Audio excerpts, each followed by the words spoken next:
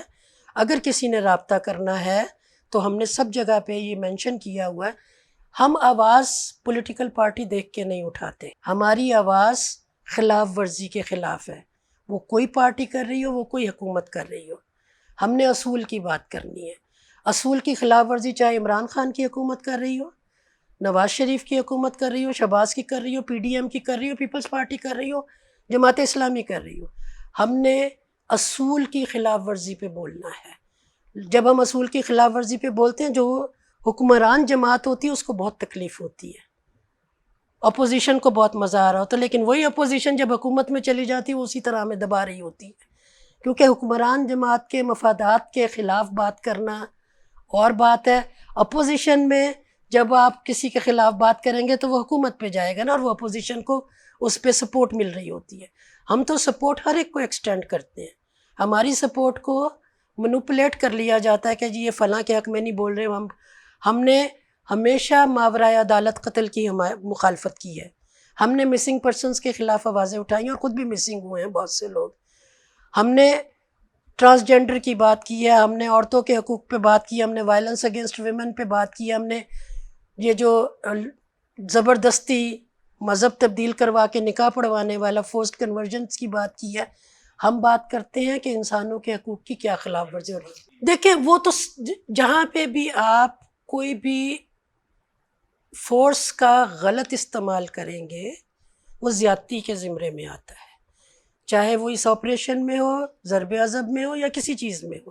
ہم یہ سمجھتے ہیں کہ ایک ریاست اور شہریوں کے درمیان جو ایک عمرانی معاہدہ ہے حقوق کے تحفظ کا، ریاست اپنی حدود سے تجاوز کرے گی وہ بھی زیادتی ہے، اور شہری اپنے حقوق سے تجاوز کریں گے وہ بھی زیادتی ہوگی.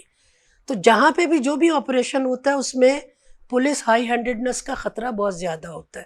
اس میں بھی ہوا، اور ہم نے اس کی پرزور مذمت کی ہے. ہمیشہ ہوا، اور ہم ہمیشہ مذمت کرتے ہیں کہ ریاست کو شہریوں کے ساتھ جبر کے اعلیٰ کار کے طور پہ کام نہیں کرنا چاہیے، ایز اے فیسیلیٹیٹر کام کرنا چاہیے جس میں ان کے حقوق کے تحفظ کی بات ہو رہی ہو. بالکل کی ہے. ہم نے اکراس دی بورڈ مذمت کی ہے. ہم نے صرف خواتین نہیں، ہم نے کہا جو بچے بھی پکڑے گئے ہیں، جن کے اوپر آپ نے ملٹری کورٹس میں مقدمے ڈالے ہیں، ہم نے ملٹری کورٹس کی بھی مخالفت کی ہے. ہم کہتے ہیں سویلینز کو ملٹری کورٹ میں ٹرائی نہیں کیا جانا چاہیے.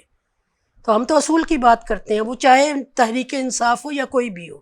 اصول ہے، اس کی خلاف ورزی ہوگی تو ہمارے جیسے ادارے جو حقوق پہ بات کرتے ہیں انہوں نے بولنا ہی۔ فوجی عدالتوں کے اثرات کیا ہوں گے؟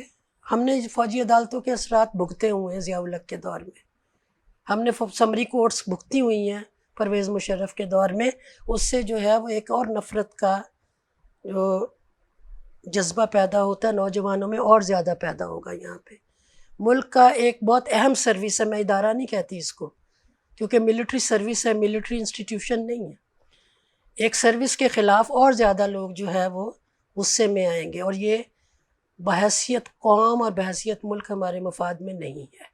ہم نے فوجی عدالتوں کے اثرات بھگتے ہوں کیونکہ ملٹری سروس ہے، ملٹری انسٹیٹیوشن نہیں ہے۔ جتنا خلاف ورزی کا بڑا سکیل ہے وہ آپ کے غائب ہونے کے امکانات بھی زیادہ ہو جاتے ہیں۔ ہمارا سماج کوئی ویل ڈیفائنڈ سماج نہیں ہے۔ ہم نے 15 سال کی لڑکیوں کو مائیں بنتے دیکھا ہے۔ یہ زرعی زمین کی طرح سے عورت بھی ملکیت ہو۔ اسی طرح کے کاموں سے خوف زدہ ہو کے NGOs پہ پابندیاں لگانی شروع کی ہوئی ہیں۔ آپ 18 سال کی عمر میں لائسنس دیتے ہیں لوگوں کو، 16 سال کی عمر میں شادی کی اجازت دے دیتے ہیں۔ آپ کو اجرت پوری ملے، مجھے آدھی ملے۔ ہمارا نظام انصاف بہت پیچیدہ، تکلیف دہ اور کاسٹلی ہے۔ وراثت میں حصہ بھی آدھا ملے کہ ایک ہی گھر میں پیدا ہونے والی اولاد میں اتنا فرق کیوں؟ جب گھر میں آپ لڑ رہے ہوتے ہیں تو آپ زیادہ جلدی تھک جاتے ہیں۔ میرا نام تنویر جہاں ہے تو مجھے اس اندھیرے کو ختم کرنا ہے۔